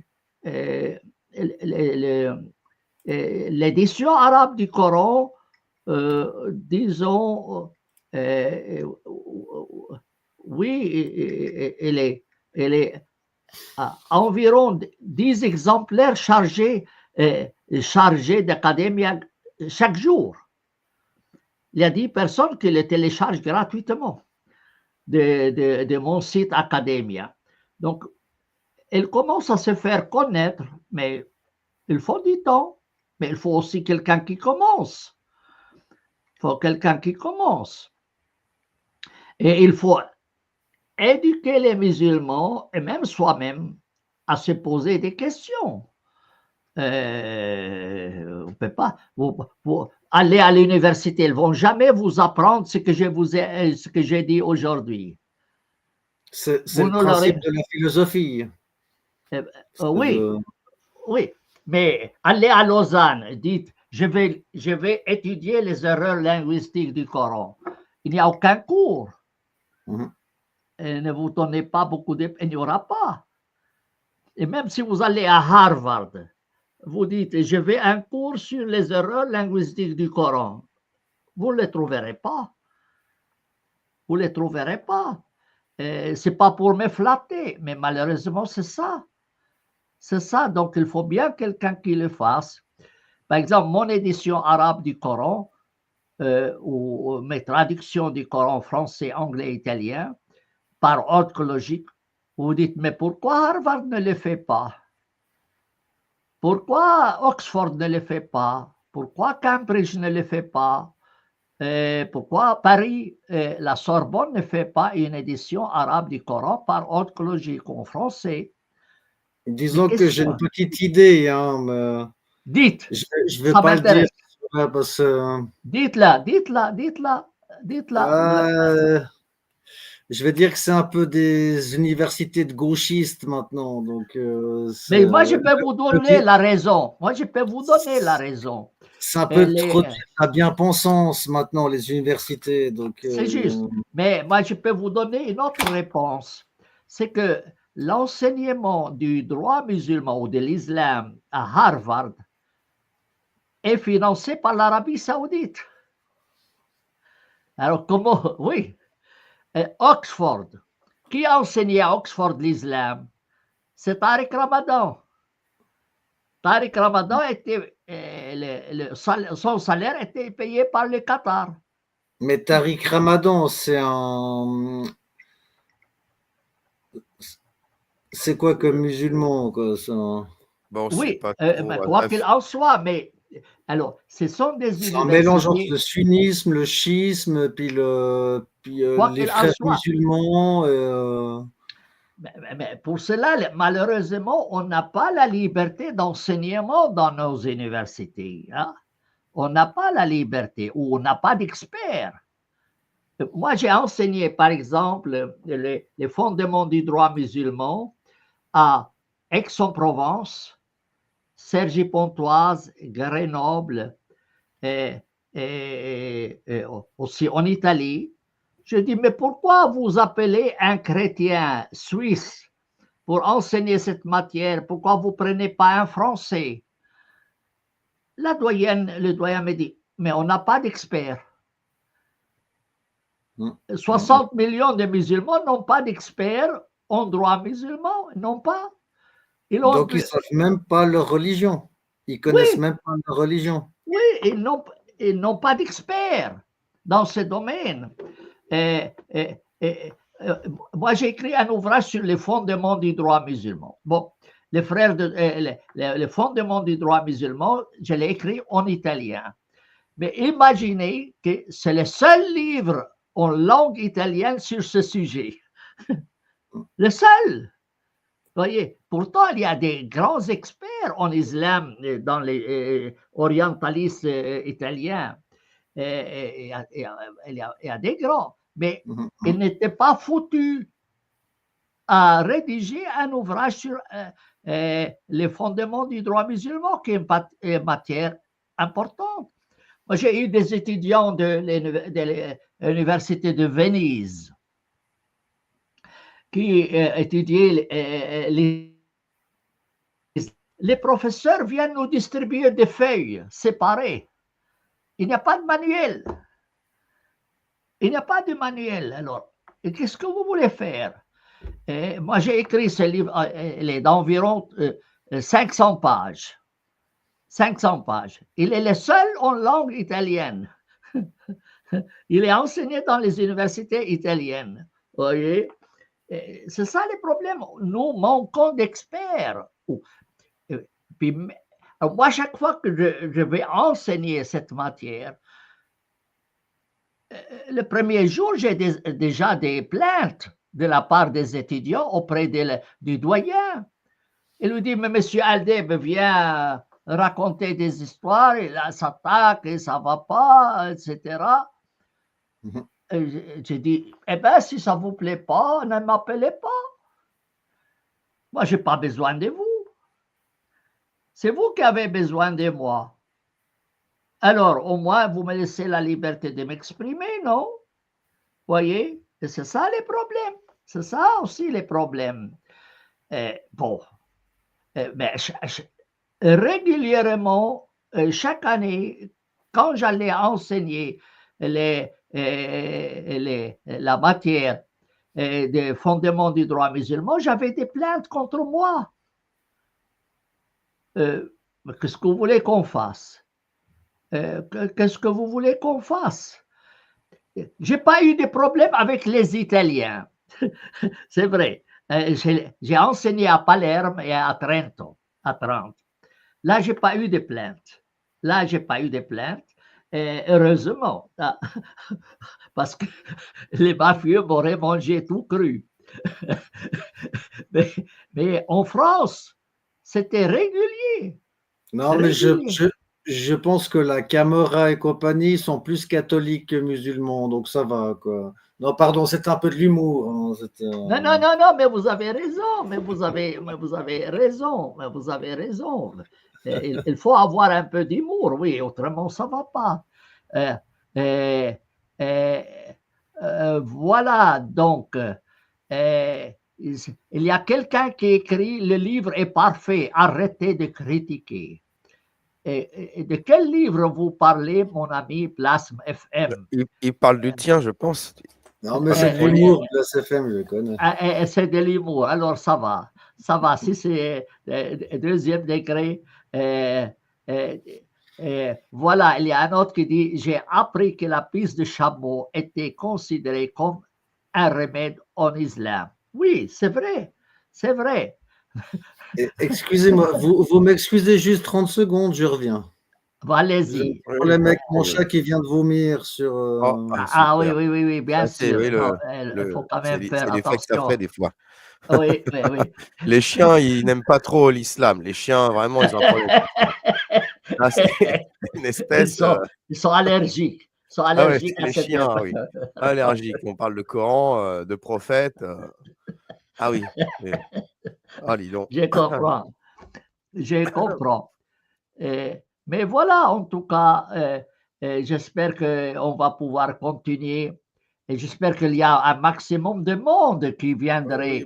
Là, en fait, sur nos chaînes spécialement, pas tant que ça, mais toutes chaînes cumulées avec Twitter, beaucoup. Il y a 272 personnes qui nous écoutent en ce moment. Oui, oui, oui, bon, que faire? On fait ce qu'on peut. Ah On oui, mais fait de ce toute façon, c'est fait. euh, Et voilà, on ça fait ce laissera qu'on trace. Et puis peut et puis si qu'est-ce qu'on peut faire? Même s'il y en a, tu sais, même avec 100 personnes, tu peux te considérer heureux parce que tu ne vas pas pouvoir enseigner à 100 personnes à l'université. Et puis il y a aussi l'efficacité. Si tu avais, 3 000 personnes en direct pour ne parler que tous les jours de la même chose, qui ne va pas faire avancer, les modifications au sein de l'islam, améliorer la situation, et je parle pas pour d'autres, hein, attention, faites pas croire que je parle d'autres critiques de l'islam. Non, je parle de façon générale. Tu regardes, Cyril Hanouna, son émission TPMP, elle fait des millions de vues. Et est-ce que ça a un impact? Est-ce que dans 10 ans, on se rappellera qui c'était, Hanouna? Qui se rappelle de Patrick Sébastien ou de Bernard Foucault, aujourd'hui? Donc après, heu ce qu'on fait, ça fait peu de vues. On ne sait pas si ça en fera pas plus, dans quelques années, qui sait? Et puis ce qui compte, c'est même s'il y a pas énormément de personnes, c'est que les personnes qui écoutent retiennent des choses et apprennent comme moi j'apprends, hein. Moi, de toute façon, moi, je suis content parce que, avec notre collaboration, j'apprends énormément, et déjà moi j'apprends. Déjà, je suis content de ça. Voilà, déjà, c'est ça de gagner et puis, il faut qu'il soit bien ciblé. Donc les personnes qui nous regardent, si c'est bien ciblé et qu'elles-mêmes après vont pouvoir s'emparer de ton travail pour aussi eux-mêmes l'utiliser, à leur compte et ben, c'est très bien. Oui, oui, oui. On fait ce qu'on peut. On fait ce qu'on peut avec l'espoir que ça aboutisse à quelque chose, mais Heu, tu sais, ouais, hier on était en live avec Régulus sur sa chaîne et il y a Ibn Battuta, un musulman qui avait souvent dans les débats était assez agressif, des fois même avec moi. Hem, bon après, je le connais depuis longtemps donc bah, écoute, on a eu une conversation très sympathique. On s'est rendu compte qu'il avait changé d'ailleurs lui-même, il s'est beaucoup adouci, j'ai l'impression, il a beaucoup voyagé. Hem, il nous conseille justement plus de parler de ce qui permettra de réformer l'islam et c'est ce qu'on fait en ce moment d'ailleurs. Donc s'il appréciait ça et bah, du coup, ça a un impact sur lui aussi. Il va plus considérer les critiques de l'islam ou les apostats comme des fous furieux qui veulent distribuer des claques aux musulmans en débat en leur parlant de Aïcha et de voilà. Donc oui, ça peut changer chacun fait son travail à sa manière et ouais, tout et il y a des personnes qui sont plus influentes que d'autres et qui sont influencées par nous. Alors que d'autres personnes qui sont comme des «castors» entre guillemets, qui vont de toute façon voter Macron aux prochaines élections et qui n'ouvriront jamais leur bouche, ils peuvent être un public très nombreux à nous voir. Ça fait juste de la monétisation, mais à quoi ils servent? À quoi ça sert qu'ils nous écoutent? On sait ça rentrera par une oreille, ça sortira par l'autre. Donc autant cibler les bonnes personnes, hein. oui, oui, ben, c'est un cours de caractère académique, normalement, on peut dire, ce cours sur les erreurs linguistiques. Et, ce n'est que des spécialistes qui peuvent s'intéresser à ces domaines. Alors, ça va votre chien et votre chat? C'est bon, excusez-moi, c'est que mon canapé est neuf, donc je préfère vite Oui, nettoyer avant que. c'est sûr, faut faire Et puis après les attention, oui. odeurs, ouais, ça peut rester Mais je, longtemps je après. pense que mon chat n'aime pas l'islam, quoi. Il se peut aussi, il Ah, se peut. Il se peut. Et sur quoi vous travaillez, Lyon? Ces temps, je lis du Spinoza et puis du Bakounine. Ah, Je fais de la intéressant. philosophie ces temps, donc. Oui, très intéressant. Oui. Bakounine, oui, le marxisme. Et Exactement. c'est les fondements du marxisme, l'ouvrage ou quel titre? Le matérialisme, Non, quel est? c'est sur sa vie à lui. Ah, ah, ah, ah. Parce que moi, quand j'étais jeune et beau, j'ai fait mes études en plus du droit des sciences politiques et j'ai suivi des cours sur le marxisme à l'Institut des hautes études internationales de Genève. Mhm. C'était l'ambassadeur, ex-ambassadeur de la Tchécoslovaquie qui s'était évadé de la Tchécoslovaquie, est resté à Genève et puis il m'a enseigné, moi, le marxisme. Alors, évidemment, Bakounine, ça faisait partie des matières à étudier, oui, sommairement en tout cas, sommairement. Oui. Je suis allé à...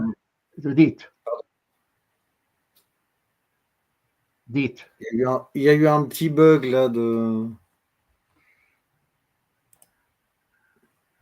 Oui, mais vas-y, hein, c'est bon là, il n'y a pas de bug. Ah, ok. Non, parce que je suis allé à Saint-Imier chez les anarchistes l'année passée. Ah Parce que Saint-Imier, c'est quand même la base de l'anarchisme, en fait. Enfin, c'est là qu'ils ont fait leurs écritures sur l'anarchisme contemporain, en fait. Oui, alors notre professeur s'appelait Bystrisky, Rudolf Bystrisky, nous disait sur les anarchistes. Il dit que les anarchistes avaient convoqué une réunion. Et comme ils étaient anarchistes, ça a fini dans l'anarchie totale. Il disait ça. C'est pas totalement juste, mais... Il disait ça, je n'ai pas vérifié, mais je me rappelle de cette histoire. Il la disait sur un ton anecdotique. Il dit: qu'est-ce que vous voulez faire un colloque ordonné avec des anarchistes qui n'acceptent pas l'ordre? Mais c'est dommage, j'aurais bien aimé qu'ils viennent aussi discuter avec moi. Comment celui de la chaîne Babal, comment s'appelle? Ali Babal. Ali Babal. Oui, pourquoi il ne vient pas discuter ou autre?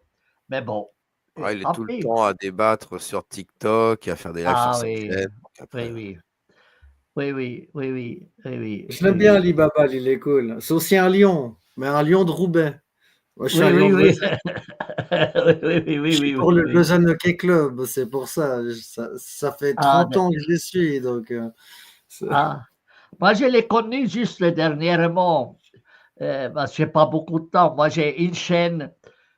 C'est chaque jour, on fait une émission dans ma chaîne. Chaque jour.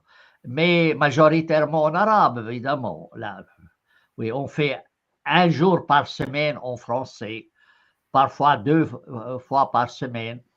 Mais ça ne me permet pas d'aller voir les autres chaînes à cause de mon travail sur le Coran. Mais bon, c'est comme ça. En tout cas, voilà, je suis content de vous voir, les Lions de Lausanne. Et si d'autres voudraient poser des questions, qu'ils viennent.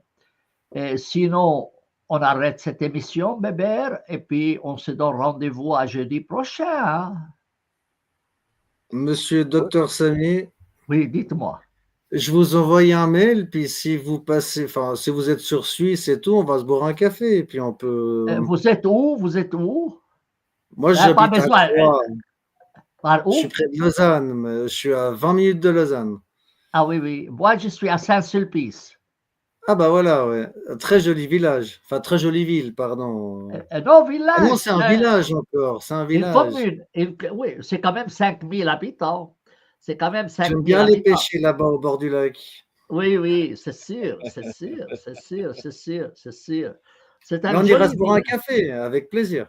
Mais avec plaisir, même vous pouvez passer chez moi, parce que si on peut se boire un café chez moi. Parce que moi, je vais rarement dans les restaurants, dans les cafés.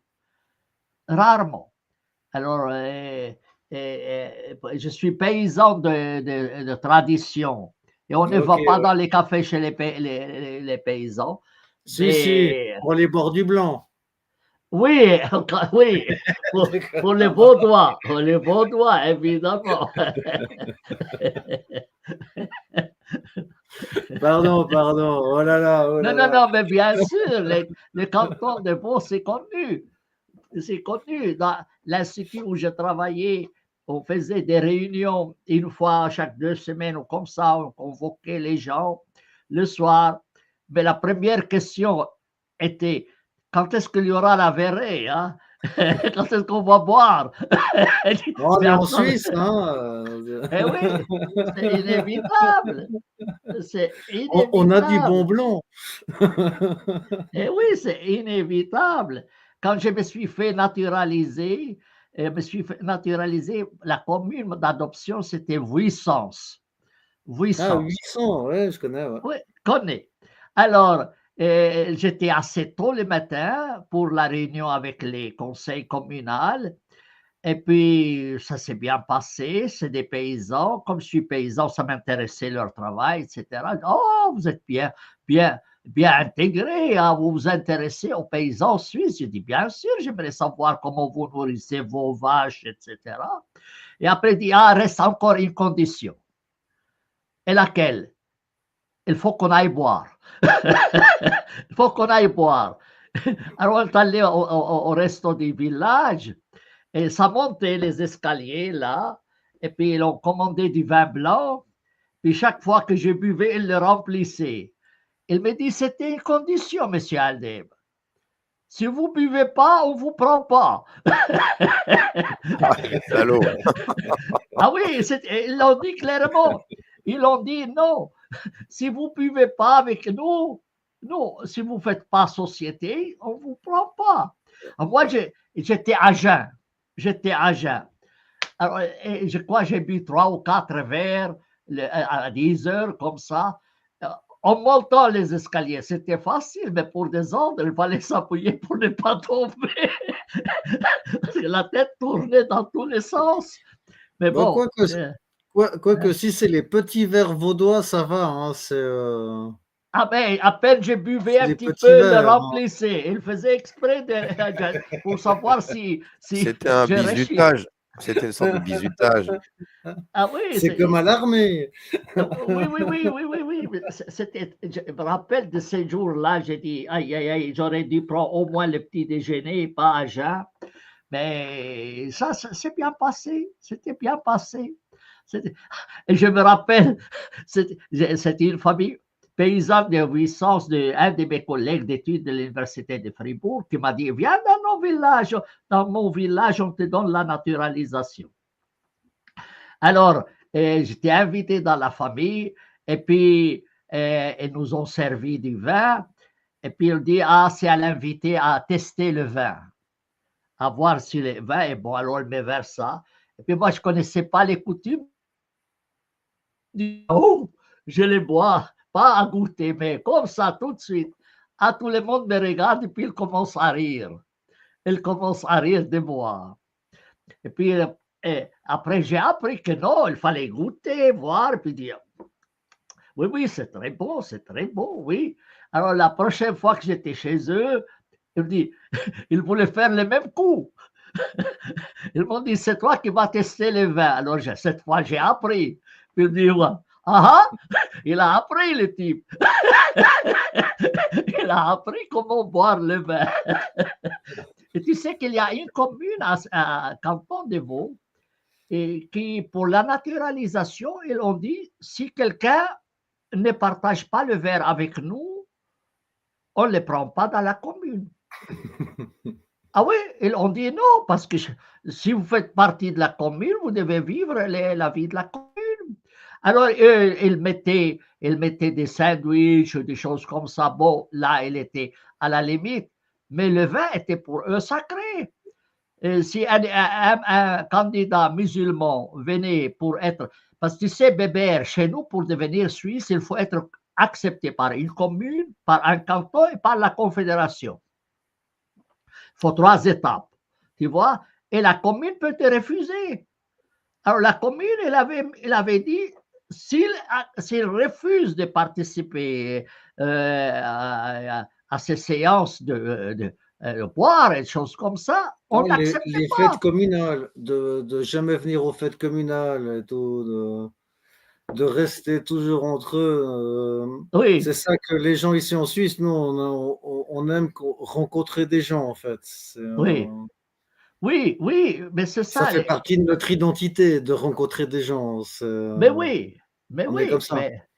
Mais oui, aujourd'hui, il y avait une annonce qu'on a reçue que et pour se renseigner sur les chauffages voltaïques comme ça, il y a une séance qui aura lieu telle place, et par la suite, il y a le verre, le verre de l'amitié.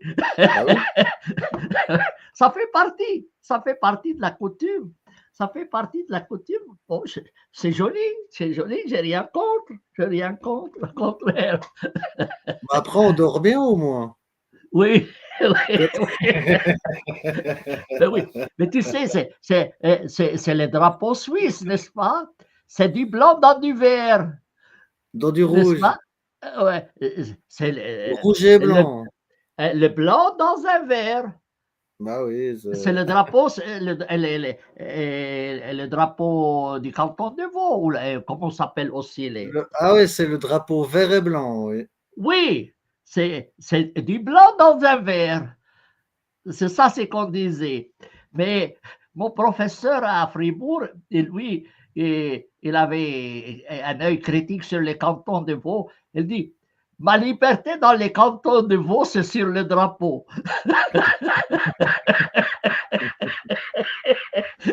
Tu sais, Bébert, ici en Suisse, canton de Vaud, leur emblème, ou leur patrie et liberté.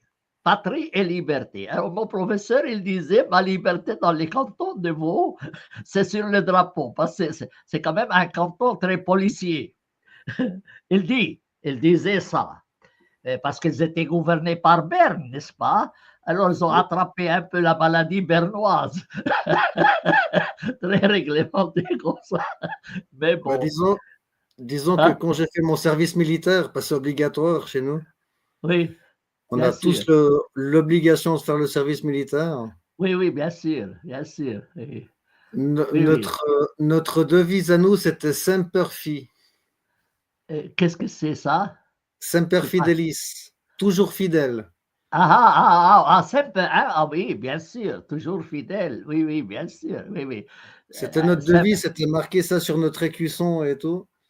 Sur le béret et tout, on avait cet écusson avec un tigre. Moi, j'étais dans les brigades blindées. Donc, et c'était en latin. Oui, en latin, ouais. Oui, Semper, comment ça se dit? Semper Fidelis. Tu vois, c'est ça, c'est ça, c'est ça, c'est ça. C'était notre emblème. L'emblème du régiment, Bien. De la brigade. De la brigade. Ah oui, de la brigade, oui. Moi, je n'ai pas fait le militaire parce que je suis devenu suisse trop tard, trop âgé pour faire le militaire. Alors, je devais payer une indemnité, mais... Ah oui, il y a la taxe militaire, oui, c'est ça. Oui, si on ne fait pas le militaire, j'étais trop vieux pour me prendre dans l'armée, mais il fallait quand même payer. Ou faire le service civil. Alors, j'ai fait aussi le service civil suisse, oui.